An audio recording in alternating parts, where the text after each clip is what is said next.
Hello, and welcome aboard to this episode of the We Are Reading One Piece podcast. This is a podcast dedicated to following the entire story of One Piece from beginning to end as we focus on each volume. We keep the discussion spoiler-free for new fans of the series, so this is a perfect place to follow along, whether you're new to the series or just want to revisit the world of One Piece with us. This week, we will be covering the first part of Volume 64, 100,000 versus 10, which covers chapters 627 through 631. My name is Joel, and I'll be your host. Joining me today, we have Sean. This is Sean. We have Evan. What's up? And we have Cody. Sorry, Chopper fell down. There was a spider on him. He's fine now. We're good. Poor Chopper. I'll keep an eye out. buddy. Well, hopefully he's not afraid of spiders, or maybe he can talk to it. There's not much to say right now. I'm not doing this. Yeah, so we are working our way through Fishman Island. It's been a little bit of a flashback, and now we're going to be working our way back into the present day. We're going to be wrapping up the flashback here. But we've been touching upon some pretty heavy stuff, and now we can kind of shift gears and get the main story rolling again. All right, so how about we just start with a little recap from the where the story left off. I'm just read the summary at the beginning of the volume. Having finished their 2 years of training, the Strat crew reunites on the Sabodi archipelago. They set sail, more determined than ever to reach the new world. The Strats finally reach Fishman Island, but are quickly ambushed by the new Fishman pirates. Luffy and his crew then hear from Jinbei why the Fishmen hate humans. One reason is that the death of their hero, Fisher Tiger, was caused by humans. Another part of the story, concerning Queen Otohime, who worked to bring humans and fishmen together, until she was assassinated. Shiroshi and her siblings inherited the mother's will. Before we get going with the main part of the chapter, we're going to continue the Decks of the World cover story with Decks of the World Volume 13, Baratie, Joint Teppanyaki Ship, Nasugashira. The Baratie has expanded even further with the Teppanyaki ship inspired by Sanji's Wanted poster. Wow. A one-to-one likeness. It's uncanny. Duval must be thrilled. He really is. Oh, man. Yeah. He deserves royalties. Yeah, so it's kind of nice getting like each of the members from the Baratie. We've had like kind of like a little focus on each of the different characters showing off the new expansions. That's very nice. Yeah. It's good to see Karna get his. Now I just need Geen. I might be waiting a bit for that one. No, surely he's going to be Done in the my next waiting. one. All right, so questions on this one, because I want to know, do you guys know what Nasugashira means? I meant I to do look not. it up, but I didn't. Okay, well, no worries, because I looked it up for you. So it means eggplant head. Oh my god. Yeah, so Priceless. just referencing Zev's nickname for Sanji, little eggplant, and it's his head. So there you go. Right. Nice. Beautiful. And do you guys know what teppanyaki is? It is I meant to Something look it up. fried. sort of like Japanese. They cook it in front of you. Yeah. Yeah. Yeah, so I learned that what we consider hibachi is not true hibachi. It is. Yeah. Yeah, so like hibachi is a certain style of cooking. I think it involves like some kind of like it's like a small kind of circular grill type thing.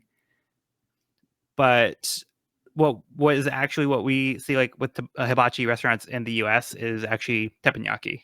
So where they have like the large like flat grill, and they like do the show for the presentation with like the cooking. Yeah, so that's actually teppanyaki. Yeah. Cool. And then if you look at what Carney's holding, he's got like the spatula type things that they use at the hibachi. Right. But it's just kind of become like interchangeable or accepted just kind of like a catch-all. So say hibachi in the U.S. for that. I was in fact reading. Joel, you can edit this out if you would like. I was reading a old Reddit post apparently about a kid who went to a hibachi grill. This is genuinely gross.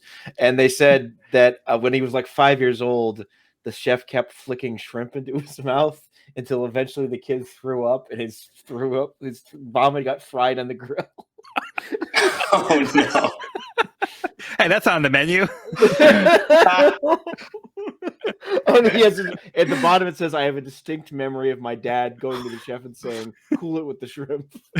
Oh my god. I'll send you the screenshot later. Oh no, buddy. That's a good story. That's All a good right. story. Oh my goodness. Vomit yaki. Ugh.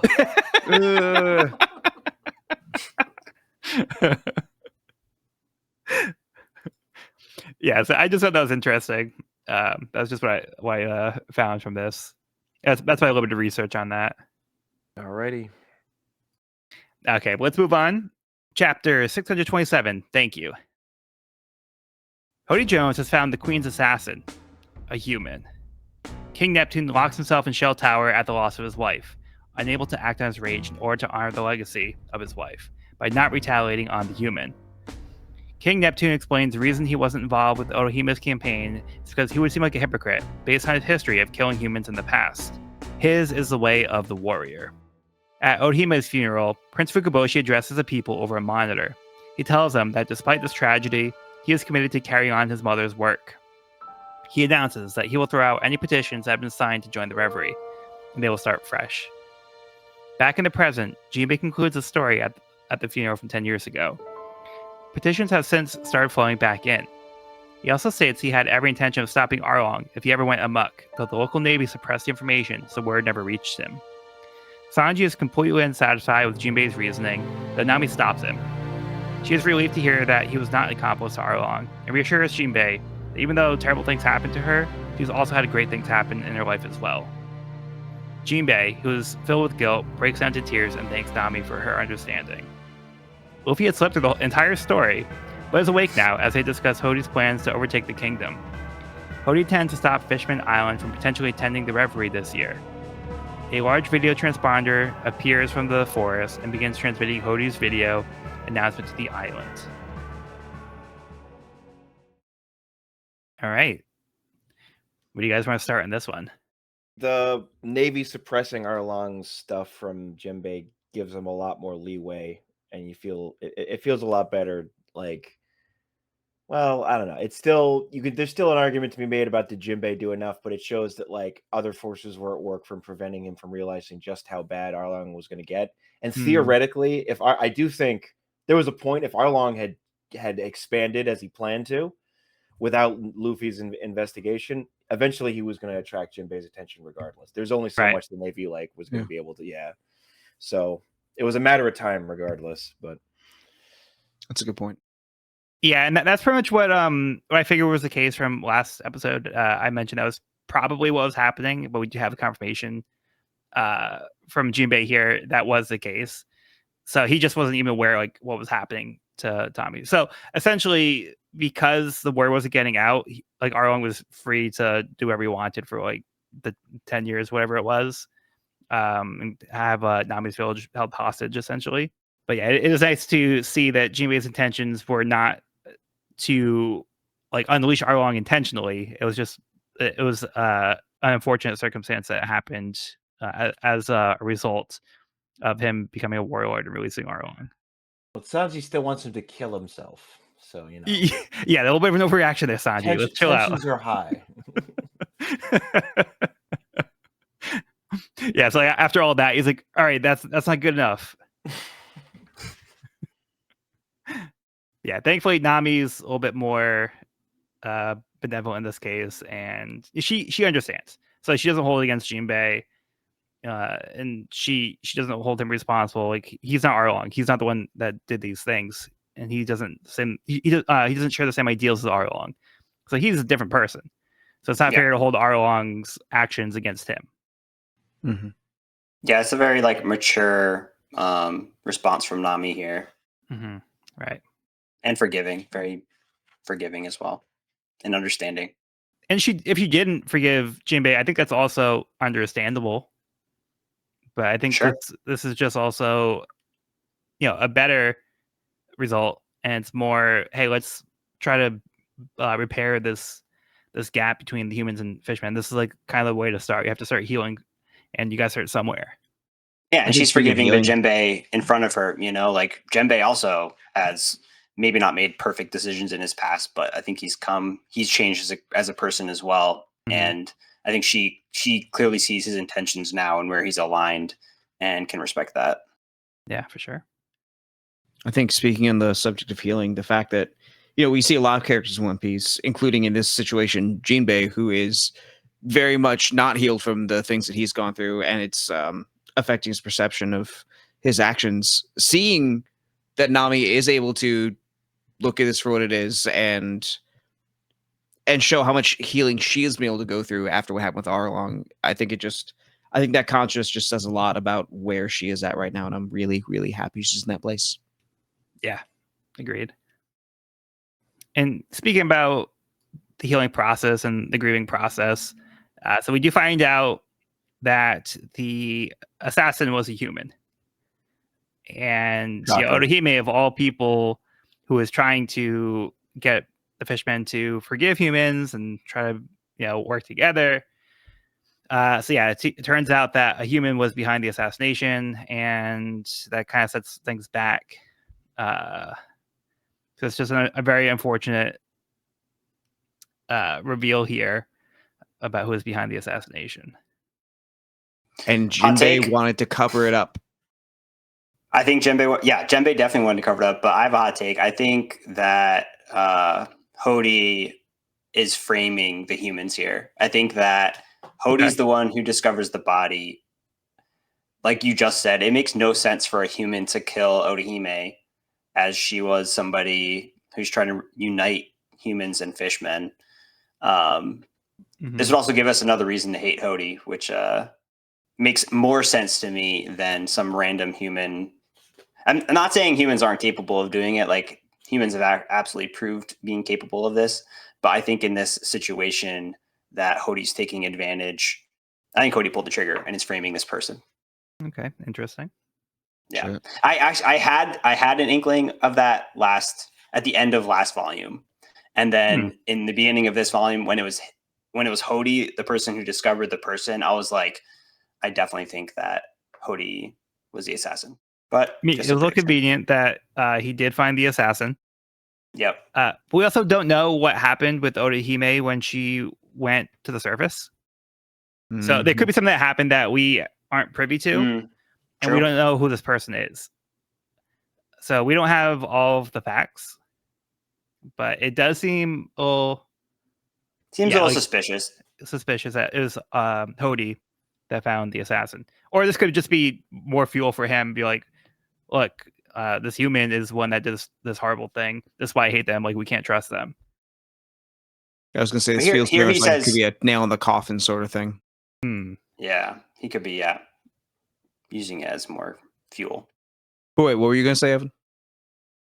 I was gonna continue my train of thought with him saying our queen here, and we know that Hody doesn't really follow this queen the ideology of the queen. So I think it just adds more That's a good to him point. putting on a front. Yeah. It could also be him kind of trying to take advantage of the situation, Right. and Totally. hey, this is like what we can use for my agenda. So, Yeah. look what they did to our queen. We have to avenge Right. our queen and kill all the humans. Yeah. We'll see. Do love agenda piece.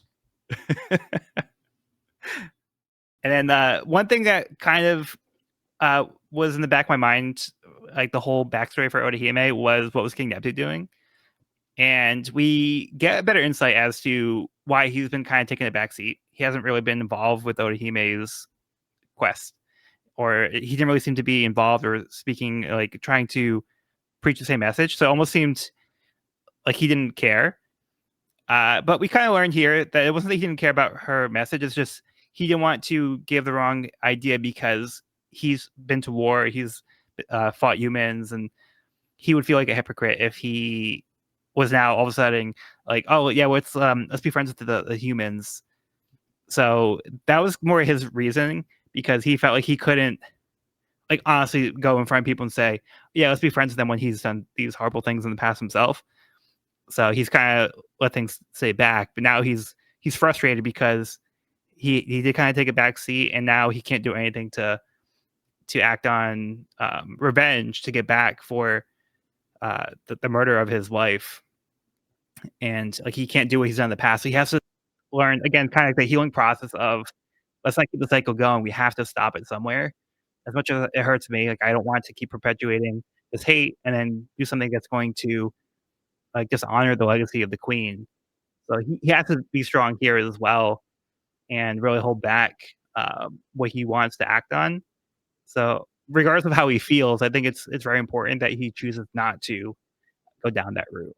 Yeah, I think this is a really powerful scene, seeing the king's like internal conflict, and it reminds me of Fisher's internal conflict as well, where he's kind of like, why am I not allowed to kill the one who murdered my wife? He's like, my morals and my emotions are contradicting each other, and I feel like Fisher kind of had a similar feeling in his final moments with like forgiving humans and allowing them to save him, while also his general agenda was to reunite humans with the fishmen.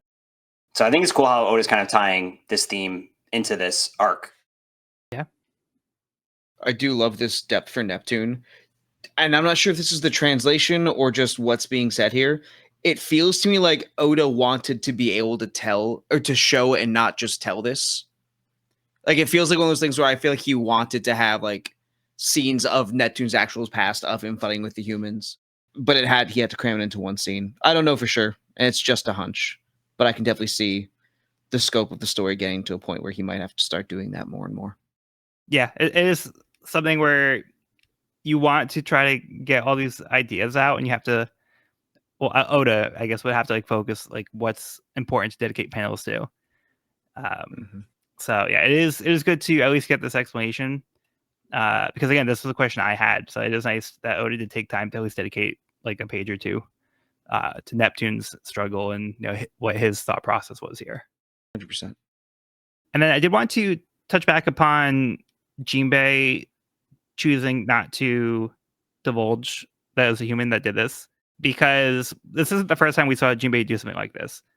When Fisher Tiger, the other hero, died, he was also concerned about the optics, and he honored Fisher Tiger's wish of not giving the information out. He did tell it to the king in private, but we've kind of seen this pattern where Jinbei is very concerned about the optics about fishmen and human relations, and he's not trying to let the information out that could potentially make things worse, even though it's there is truth to these situations. He's just concerned about the way it's going to look, and he doesn't want to set things back. So he's willing to try to withhold this information, not get it out, for the purposes of trying to make things better. So it kind of puts him in a tough spot where he's trying to not let things devolve and set everything back when the truth might actually hurt that situation. Little white lie. Yeah, so it's like, is it better to tell the truth, or is it better to present the information that will ultimately make the situation better, even if it means hiding the truth? Yeah, it's interesting. It's really, it is. It It's depends a on very how delicate. severe. Oh, go ahead. It depends on how severe the repercussions are if you do tell the truth. Like if it leads to like everyone dying, probably lie. If it leads to, well, things are gonna have to change, it's really it's tough. Like I don't. Yeah, another thing to consider is like, well, what is the benefit of getting the truth out there? Will it make a difference, or make an impact? Will it just be a negative impact?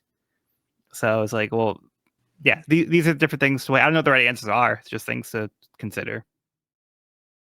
It's interesting. It's kind of like some concepts we talked about in the last volume, where it's like there are years of hatred and animosity between the fishmen and the humans, and it seems like easier in a single moment for things to digress instead of progress. It seems harder for there to be a singular impactful moment like an assassination or something that instantly changes the tide of this hatred, or maybe not change the tide, but like either fuels it or diffuses it. And it seems like these are the situations Genbei is trying to control, right? Or these situations where the tide could turn one way or the other. Yeah. Yeah, it's a delicate situation. And I think Prince Fukaboshi understands that. And I think we see here maturity from him as well. So he makes the announcement at the funeral for his mother that he's still determined to carry on his work. So he could also turn the corner and be like, hey, now we have to go avenge my mother. This isn't right. This is unfair. But he decides to do the thing that would honor his mother's legacy as well. And he says he wants to carry on to her goal. And he does a thing that's tough too, where he's like, people might actually change their mind. So they might have signed a petition, but now they might change their mind. So he's giving them a chance at a clean slate. It's like, hey, let's start over. And like, we want this to be on the up and up. We want this to be an accurate reflection of how the people feel. So let's see what we can do, and we'll work towards the progress. Like, there's no reverie. Well, there's a reverie coming up. There's another one after that. And there's gonna be another one like in 10 years. So he realizes it could be something that takes time. It's like, let's take the time to dedicate to this and work together to get there. So hopefully, eventually, we can get to the reverie eventually.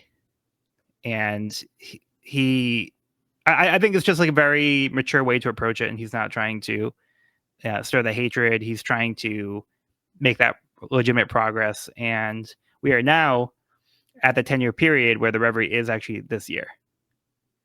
So if there's a reverie coming up, they are running out of time, but they might have to wait like another, was it like 2 years, or was it 4 years? 4 years. 4 years. Yeah, 4 years after this one. So any other thoughts on that?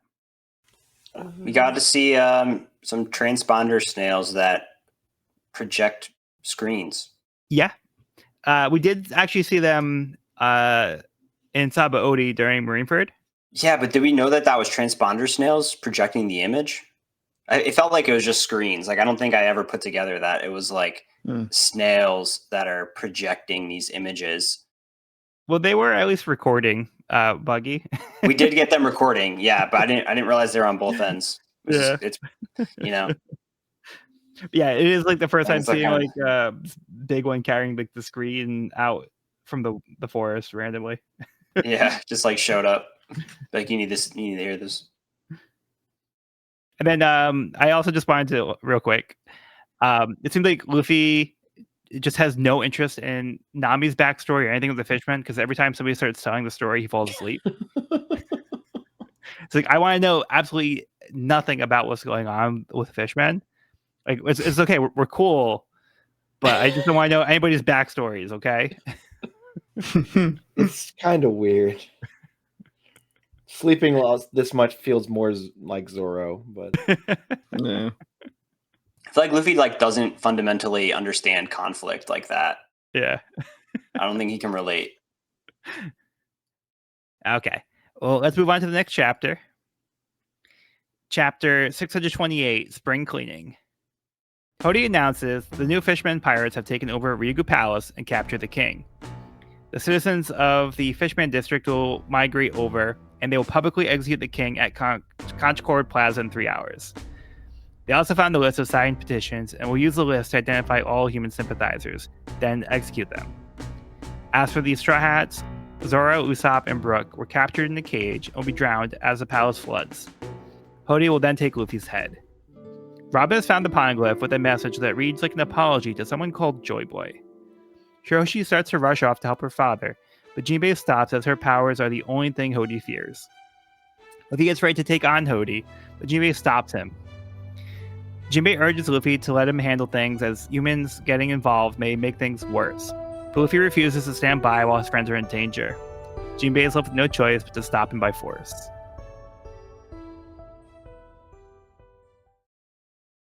Joy Boy. who or what is Joy Boy? I That's just a good like question. hearing. I just like hearing Evan say that word right now, Evan. Like, So you know. no, Ah. I'm just saying. But he That doesn't. is He's fucking with that you. is a He's- that is a okay. That is a name that has relevance to this day. Let's just say. but does it? That kills me because it's like this is so juicy and we only get one page of Robin at the poneglyph. It's like Odin knows you want more, and he's like, "Hey, let me just throw out this little random tidbit that you have no idea what this means." Yeah. Yep. She said it's almost like a letter or maybe an apology. Very interesting. Yeah, because like you notice there's something different about this poneglyph, Yep. and this is the first time she's seen mention of Joy Boy. Like the other poneglyphs have, well, I know that, like the one in Alabasta was specifically about the ancient weapon. Mhm. And then the interesting thing about the Skypea one was also how Roger was able to leave a message on the poneglyph Right. as well. So yeah, these poneglyphs are very mysterious, and I feel like we're not really getting a lot of information from these. Yeah. So intrigued. What does Joy Boy sound like to you, Evan? Aside from like a sexual Game Boy. Oh God. I don't know. Robin seems to think it's a proper noun in this context. Yeah. I don't know. I don't really Yeah, have any that's fair, theories. that's It's fair, it's that's so fair. vague. It's Joy Boy, so maybe I think it's like a person. I don't know. A name. It could be like a nickname or something. Yeah. Pirate name. Yeah, not a lot to go off of on that one. Yeah, not really. But we know this is a crucial poneglyph because don't we know that like fishmen kind of broke away from the humans around the time of the void, right? Or no? Do we not know that? Try to think back.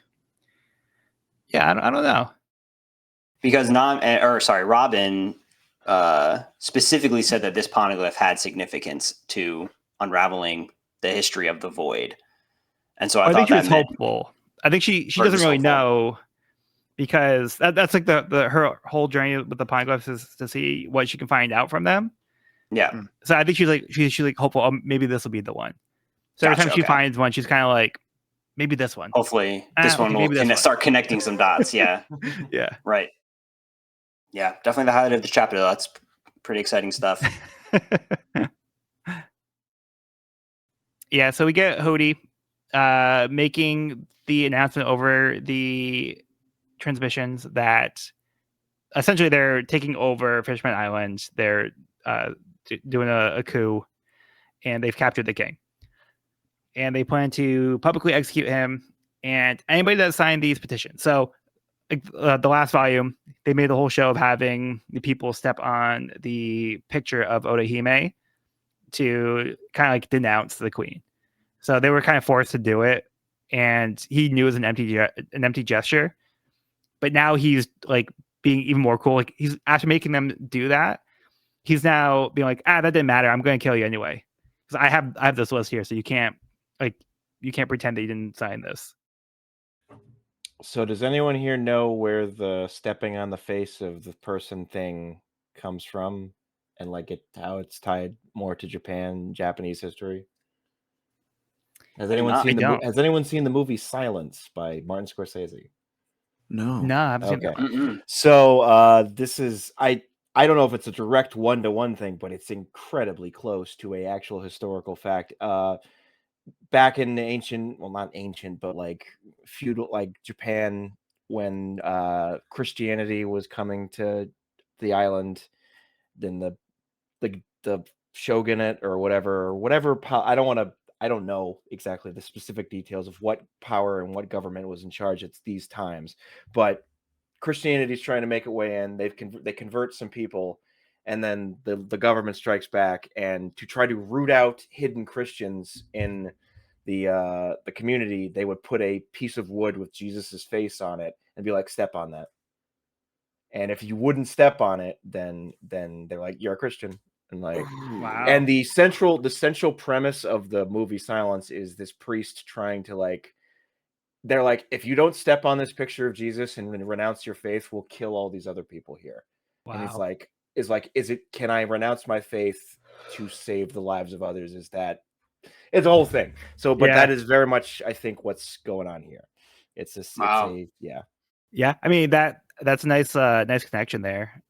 I mean, well, not nice, but yeah, that's yeah, it's I think it's where he's getting it from, because there's still these artifacts of these, like, there's a specific Japanese word for them, like the Christ picture on a wood that they would just put down on, like, step on it, or we know you're a Christian.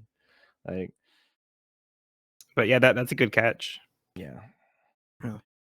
Yeah, Noda does his research, and he does tie things to actual history and different religions and different movies. So there is very likely, this is very likely inspired by that event. I have begun. This is not relevant to Fishman Island, the arc, but I saw The Godfather for the first time over the Christmas break. And the scene where he's talking to the other 4 Dons, I'm like, this is Newgate. Oh, okay. This is how Newgate would approach other pirates. I'm like, well, you know. Just to be clear, phenomenal movie, not Scorsese. Oh, I know. It's okay. I just I'm just that was saying, no, it's very, very much not Scorsese. Very not Scorsese. No, I'm just saying, like, the potential reach of Oda's influences. I don't know if that was. I was just like, is he connecting based on what I said about? Okay, I just wanted to be. That was one step removed. I'm a weird film guy right now. I don't know. Just no, I love it. I love this arc for you. This is great. Feel free to cut that out. Please do. Feel free to cut me out. Yeah. No, keep his stuff. Awesome. But yeah, we are just seeing again, like, Hodie's willingness to essentially take on fishmen as well. So it's not just humans. Like, he has no sympathy for anybody who has sympathy for humans. So he's trying to weed out people that he feels aren't going to be loyal to his cause, and they're going to be a detriment to him and try to stop him. So he's trying to nip that in the bud right here. And he's like, let's just get people who are loyal to me, and we're going to make a whole country people loyal to me. This is also a little too real right now. But yeah. Yeah, this merits a flashback for Hodie. Like, who hurt you, man? You know, like, it's got to go deeper than what we've seen so far. It feels personal. It feels very personal. Maybe. And Hodie holds all the cards right now. He's got the castle, the king, army on the way. Yep. We shall certainly see. Although he doesn't have Shirahoshi. That's an important card he doesn't have in his hand right now. That is true. Because we know her powers. Mm-hmm. And then once again, Jinbei is concerned about the optics. And he doesn't want Luffy to interfere because it might look bad if a human is attacking fishmen. So he's like, let me handle it. Like, I don't want you fighting. So, like, stand back. But that's just not Luffy's nature. Like, Luffy wants to help where he can. He's not going to sit back while his friends are in danger. Like, he has to do something. He's not going to just, like, chill and relax while his friends are being hurt. Yeah, no way. Mm-mm. All right, but yeah, we'll get more of that in the next chapter. Do you guys have any other thoughts before we move on? All right, then. Decks of the World, Volume 14, Cocoa Village. The citizens of Cocoa Village celebrate Nami's return, though Gento is shocked by Nami's wanted poster. Looks like they've started a tangerine business. Yeah. Belmer's tangerines. With Nami's tattoo as the logo. Very cool. Mm-hmm. And it looks like she's recruited the help of Chabo, the little boy who she Right. Oh. I didn't catch that was him. Wow. Yeah, because he looks so- older here. Nice. And then Genzo's just like shocked at like Nami's doing like the poses for her poster and stuff.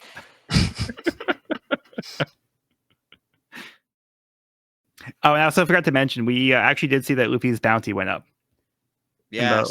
the last chapter. It's now 400 million. Ooh. It's a lot of berries. A lot of berries. All right. Moving on to the chapter. Chapter 629, Former Warlord in the Way. The others attempt to stop Luffy and Jinbei from fighting, but Jinbei unleashes a shark brick fist as Luffy tries to leave on Megalo. Luffy launches an attack in return. Robin arrives and stands between them, telling them to stop. Sanji rushes in to save Robin, but Robin did not need saving as she releases her Devil Fruit copy, causing Sanji to get crushed between Luffy and Jinbei as they trade blows. They try to talk things out, but the Strats are all in agreement that they need to help their friends. At the Rigu Palace, Brook reveals his new ability to have his soul leave his body. He tries to get Popgood to help, not realizing the ghost is Brook. He runs away scared.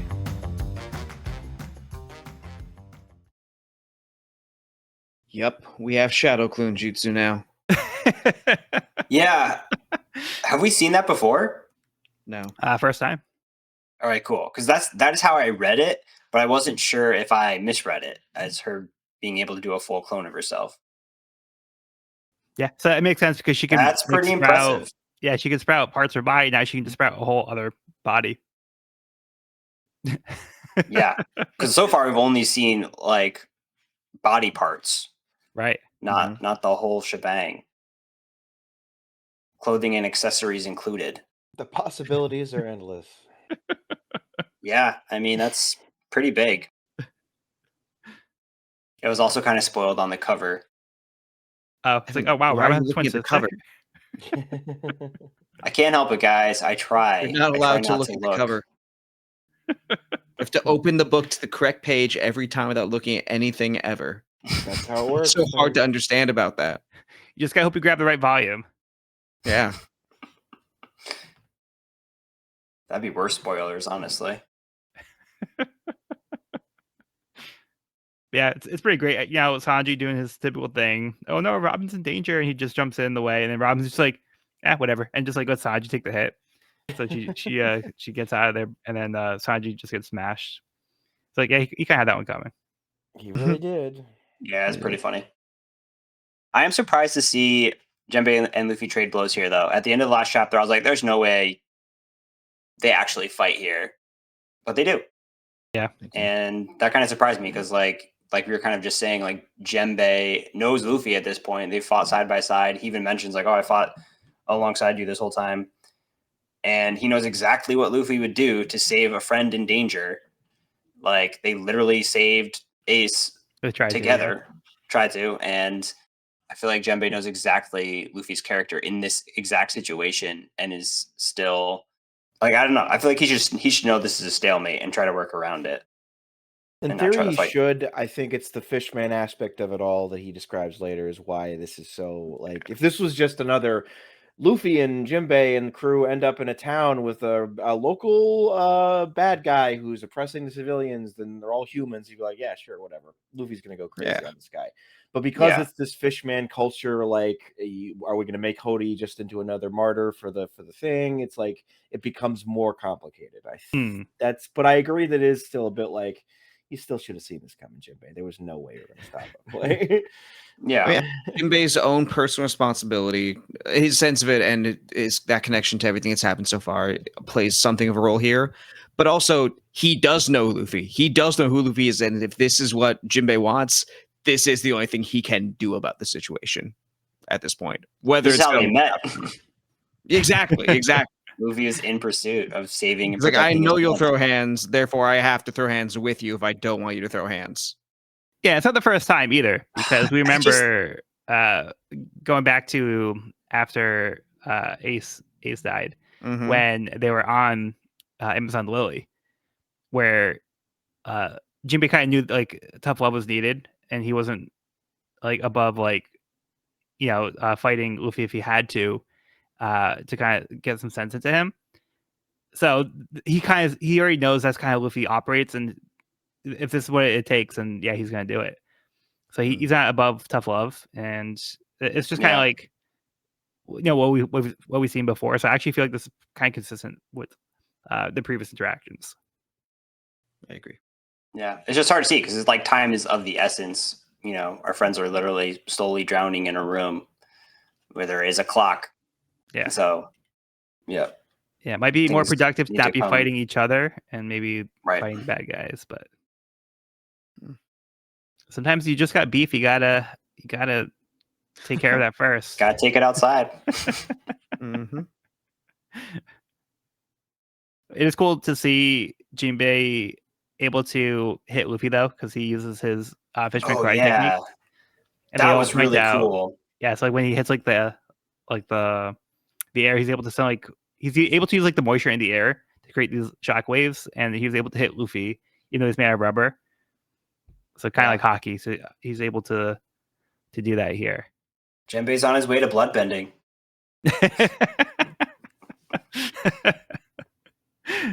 He's like, there's water in everyone. Pretty cool though. I like the explanation for that, and I think it's a really cool technique to see here, and obviously very powerful with some hockey. Mm. No fish out of water, like using his resources. He doesn't seem too impressed by Luffy though. Like, hey Luffy, you can do better than that, right? It's just silly because we know neither of these people want to be fighting each other. They don't, but they have to. It sucks. And that Robin has the most sense here. She says, I don't know what's going on here, but aren't you two friends? Don't fight. It's like, hey, just don't do it. Just don't fight. Well, there you go. Voice reason. Robin gets it. I do like how the Straw Hats are kind of all like on the same page here. Like, hey Jinbei, we heard you. We get you, but we got to do our thing. Like our friends are in danger, and that's just not our style. So we're gonna go help our friends. Yeah. And you also have the Straw Hats learn that Hachi was hurt because he was friends with them. So it's kind of giving them Right. more motivation to want to fight. Mhm. Like they just want to attack the people who are hurting their friends. That's really what it comes down to. It doesn't matter if they're the fishmen. Yeah. And Evan, what'd you think of Brooks' new ability as well? Because we also see one of his new powers. Yeah, this is pretty cool. He's able to spit out a ghost head. Everyone's just showing off their new moves today, huh? Yeah. Mm-hmm. Yeah, another pretty cool ability. It seems like it could be pretty powerful. I'm wondering why we haven't seen it yet. I guess they have like fairly recently united, but Yeah, there wasn't really a good use for it on the way down to Fishman Island, where that was like kind of the showcase for a lot of the new powers for some of the crew members. But now this is kind of like Brooks' time to show his power. Yeah, this is a cool ability. I love it. It's like my soul just left my body. That's it. It just happened. It's that simple. And he immediately used it to terrorize Papago. Yeah.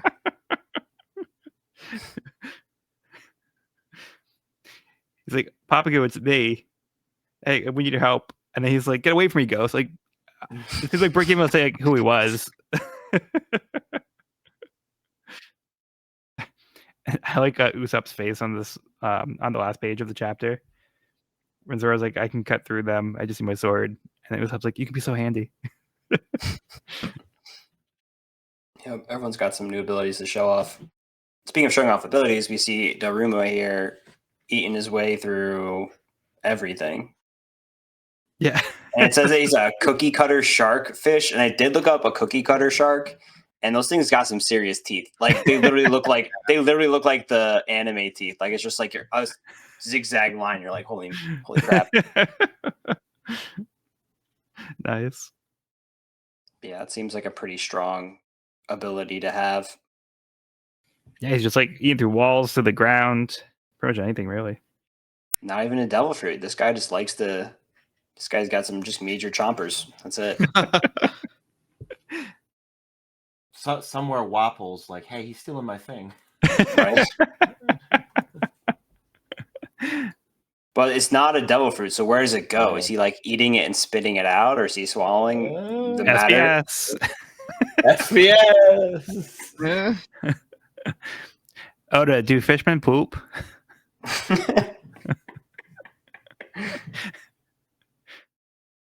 All right, we good to move on to the next one? Yep.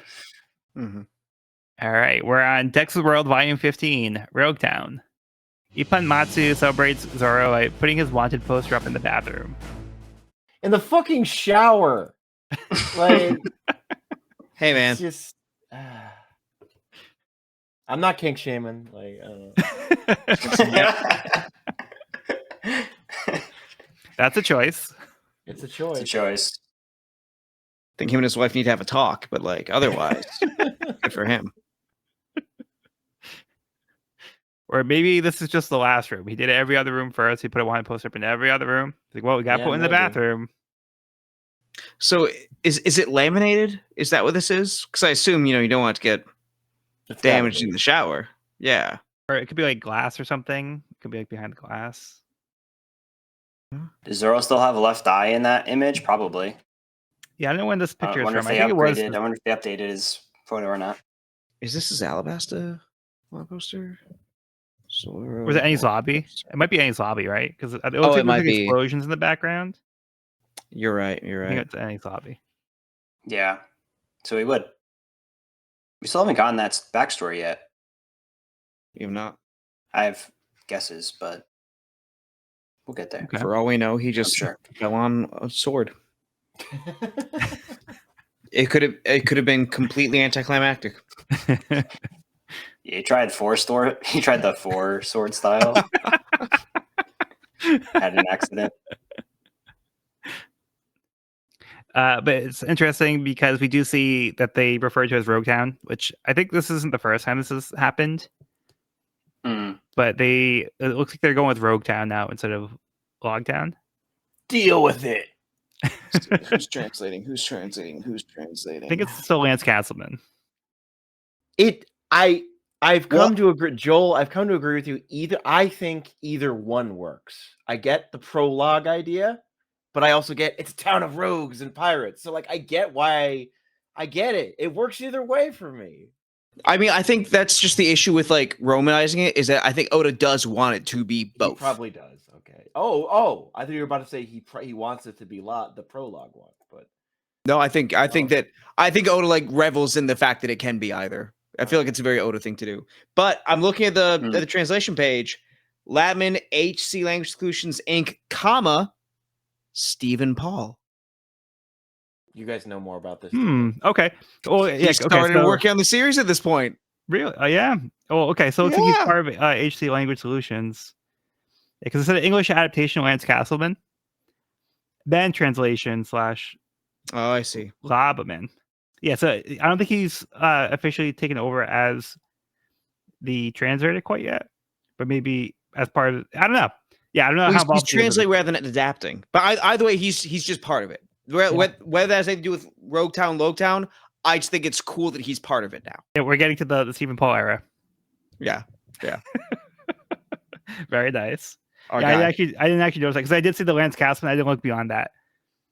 I'm like, fuck this guy. I'm sick of him. Yeah, he's been fine. Like I don't want to disparage Lance Castleman, but I just don't have the same insight into his translations as Stephen Paul. This is Stephen's first volume. I'm so curious. Because I've not read the official translation for the rest of Fishman Island and beyond. Okay. It was all scans for me, like weekly back in the day. So I'm very curious to see how this affects it. Yeah. Nice. Okay. Yeah, he does some cool stuff. Yeah. But yeah, it's just one thing for me is like, I don't care either way. I just want it to be consistent. And it's like if they can change Logtown and Rogue Town, why not change the Zoro thing? Because the reason why it's still Zoro is it's consistent. Yeah. Isn't that crazy? I still just read it as Zoro. Like I feel like I've just trained my brain to not even pick up on the L. I do too. Yeah. Like I honestly forgot. Like I literally forgot about that until you mentioned it just now. It's like, oh yeah, that's wild. Yeah, I'm the same way. I don't even think about it. Yeah. Okay. Anyway, let's get into the chapter. Chapter 630, Getting Violent. The new Fishmen pirates have occupied the island and start making the way to Conchcorde Plaza. The princes gather the army and head toward the plaza as well to save the king. On the way to the plaza, Hody breaks down in pain from the effects of the pills. The sea beasts under Hody's control seem to be terrified.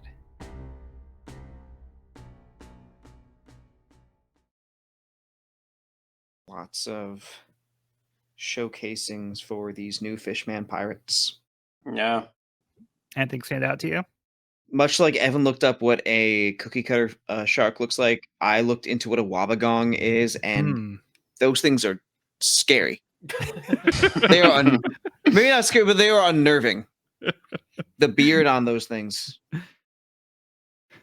There's a video I gotta send you guys later that is just the ocean is not our friend and must be destroyed. And it's just like it's this presentation from a comedy thing. I mean, he's like, the farther you go down, the more fucked up the fish get. And it's true. They just become deeply awful.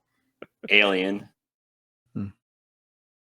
I did really enjoy the Icaros much and his best friend Daedalus. Yeah. I thought that was really funny. Yeah. Did you want to go into detail on that one? Just the fact that his best friend went too close to the sun and turned to dried squid, and his best friend's name is Daedalus.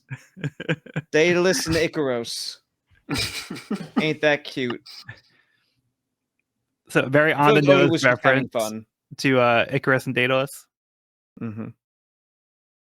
Although it's interesting that he swapped the names, because in the story, Oh, you're right. Yeah, it was Icarus that got too close to the sun. Daedalus was the inventor and yeah, father. Yeah, the father of Icarus. Thank you. Yeah, this gives us insight as to why Icarus is like terrified of fire, and like he's like, anytime somebody has fire next to him, he's like, "Oh no, don't burn me." He's been traumatized by his friend getting burnt up. I thought the Dosun sequence was amusing. Yeah, that was fun. So he ends his sentence with a different word. It kind of indicates like his power level. So he's kind of deflated, and then after he takes the energy steroids, he starts to like charge up, and then it's like he's like starting to get stronger, and like his head's like filling up again, and then like once he gets like Dosun, he keeps going. So then he's like kapow, and then he's like kaboom, kabow, or bam, kaboom. It's like, oh, he keeps getting stronger. Mm-hmm. Just a very silly chapter overall. I feel like Oda said, Yeah. Okay, we've been getting some heavy stuff. It's still heavy, but let's have a little fun. Let's lighten it up a little bit. Let's show how much these the bad guys are goofballs. Mm-hmm. It's kind of cool seeing all their abilities in action, though. Kind of seeing them showing off their skills. Yeah, especially Zio. Yeah. Yeah. This one cracks me up so much. So he can turn invisible. And then he gets like knocked over and people start trampling him. And then when he reappears, like he's like, you have nowhere to run. There'll be no escape. But he's like, the revolution is coming. And he's like, okay. He's just gonna pretend that he didn't just get trampled. He's like, yeah. He's called the shots. He's committed. Yeah, this I love that is he's my not just the. I think Zio's my favorite too. I love that he's not just the aristocrat of the Fishman District. He's the self-proclaimed aristocrat of the Fishman District. I like Yozu, like the drunken samurai. Who's an octopus, also wielding 3 swords. Hmm? Also a 3-sword style samurai. Hmm. But he has potential for the 4-sword style. And more. And more. If he'd ever put down that bottle of booze, he might be able to try it. He might be able to do it. Yeah, 7 is probably his max. Yeah.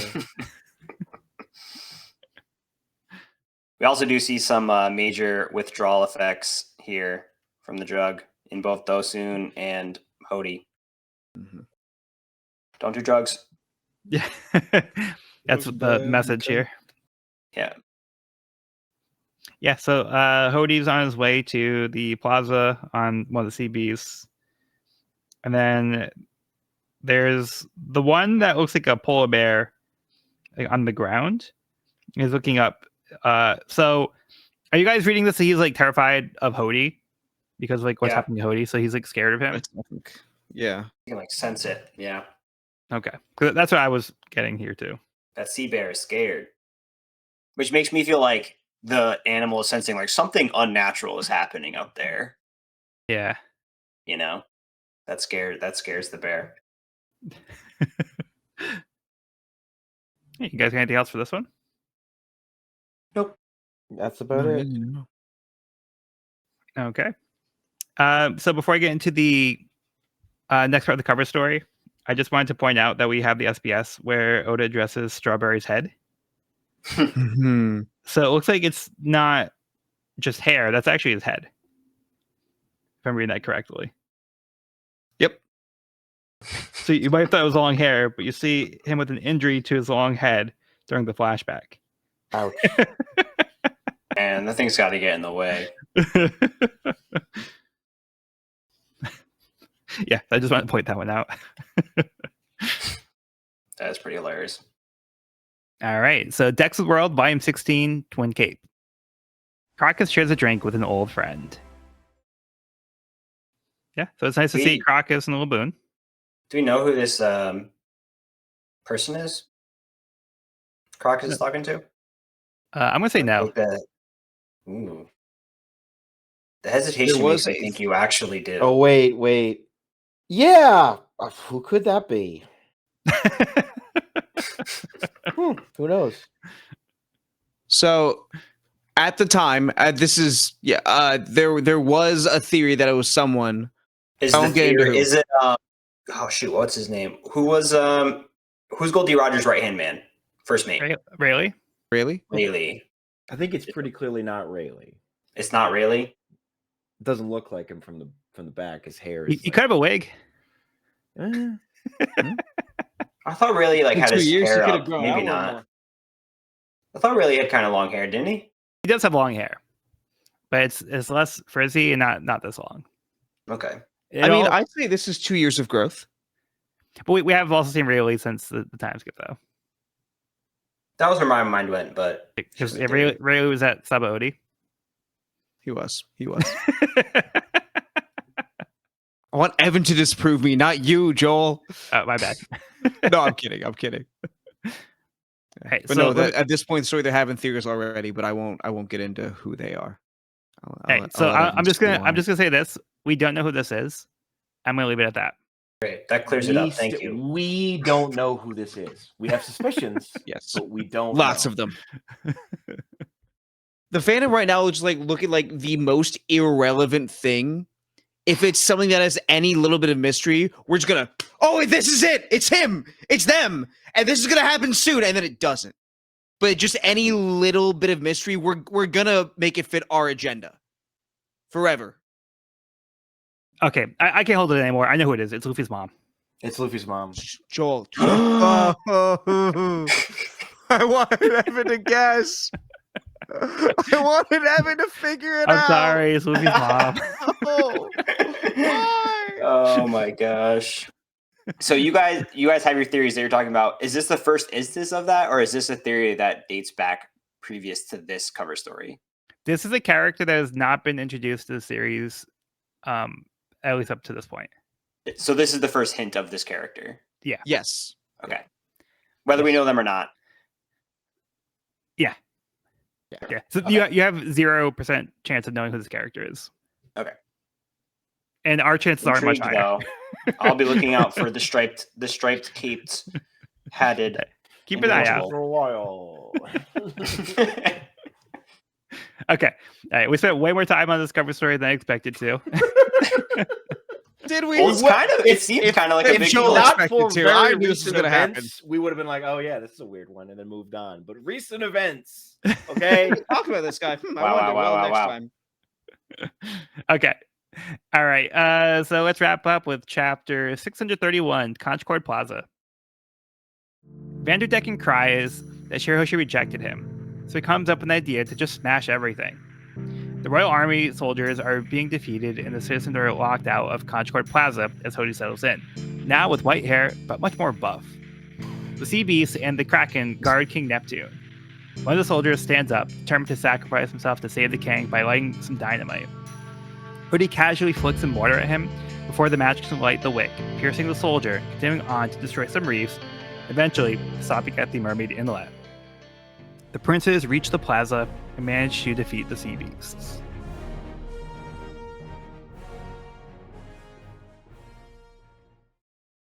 All right, thoughts? Hey, good on them for stepping up.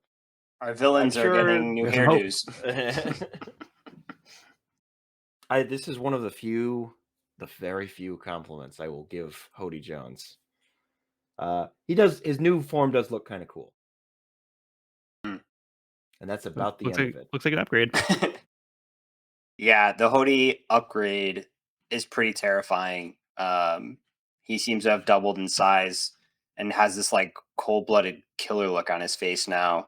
And then this moment when he uses the water bullet, which is absolutely devastating, like true One Piece anime style, just like destroying mountains and shit. And then he's asked about his power, and there's this panel where one of his underlings, I think, says like, So the how do you feel, Captain? yeah, oh, how do you feel, Captain? And he says perfect, and the look on his face is like, looks horrified, like he looks scared, which is very scary. Like, how can I be so cool? But he looks like taken aback and almost scared at his own power, which is not a good sign. Like, this can't be good. Yeah, I don't think he's complaining though. Yeah, he went from he does look scared though, doesn't he? Like his face is in shadow and he has this kind of like surprised, almost fearful look on him. I think he looks more scary to me. But I think so too. yeah, he went from dad bod to like daddy, like real quick from those energy steroids.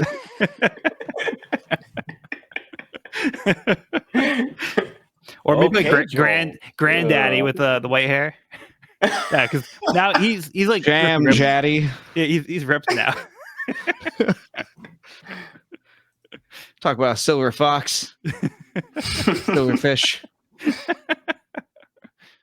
No, so he's just like definitely like a lot more menacing now, and it's almost like Dragon Ball Z-esque the way that the water droplet just kind of goes through like all the reefs. It's like destroying like the structures. That's And, exactly what I was thinking. yeah, Yep.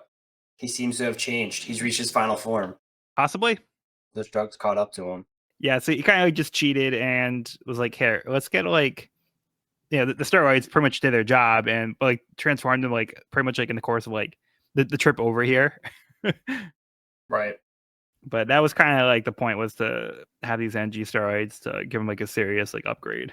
But I don't think he even realized like how much it was going to affect him. I like the beginning of the chapter where Vanderdecken has his little haiku over here, but then he has to add his little speech quirk. So he says "I think" at the end of it. So he adds extra syllables to the haiku, so it doesn't meet the haiku structure anymore. But you had to add in the extra syllables to get better thinking. Yeah. Yeah. I don't think we've ever seen anything like that before. So So cool. I'll just read this here for those listeners. So, "You are not my type. Hurts when I hear that from her.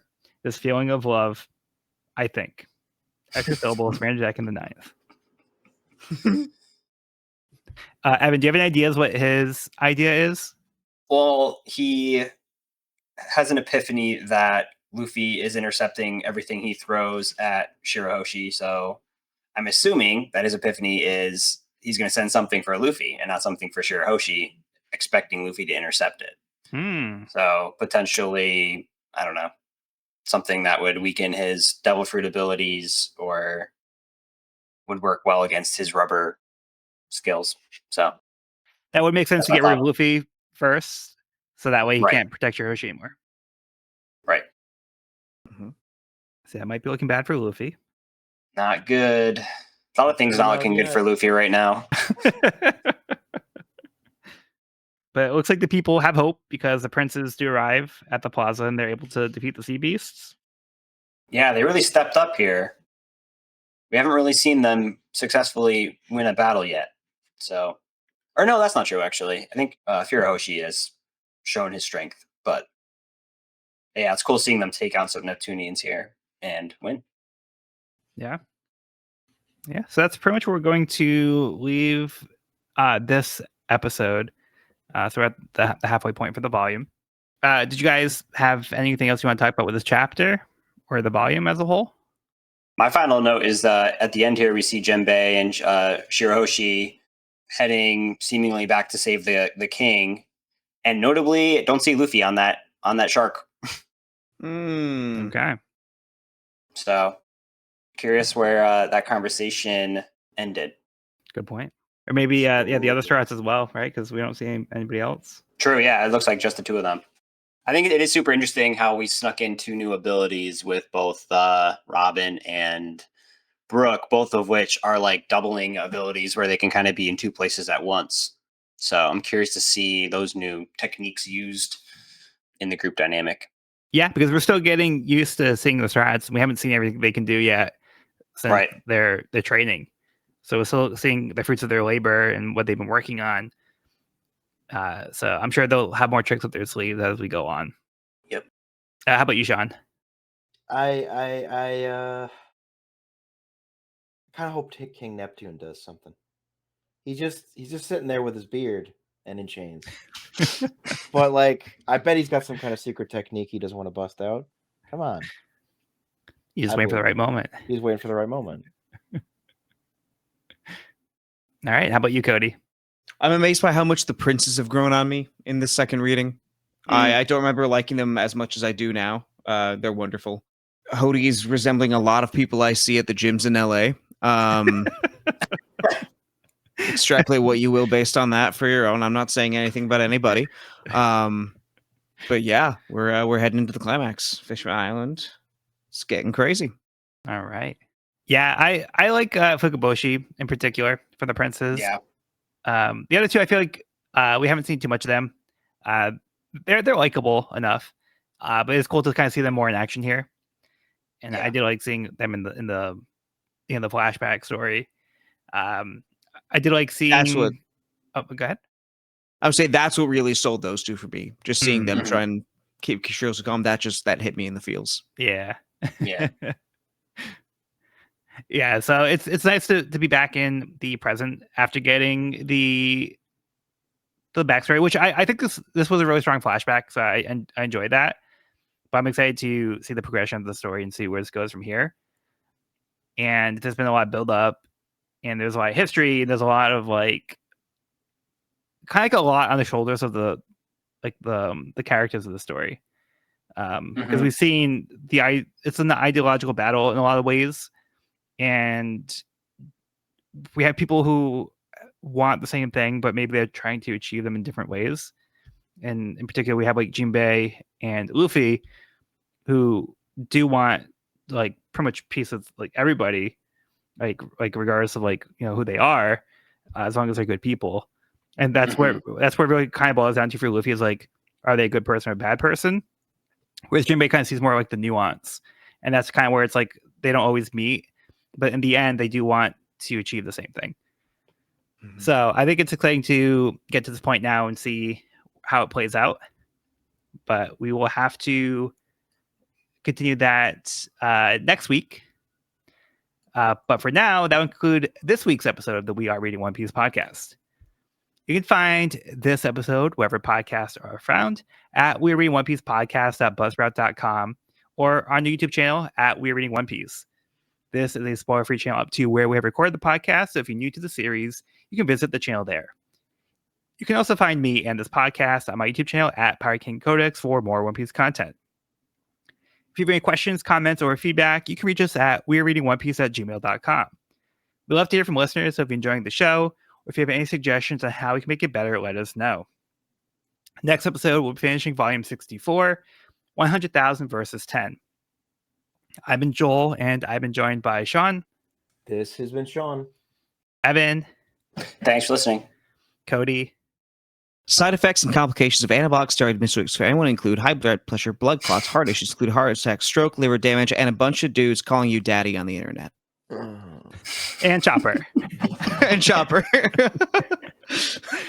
Well, be sure to bring along all your hopes and dreams, and we'll see you on the next episode.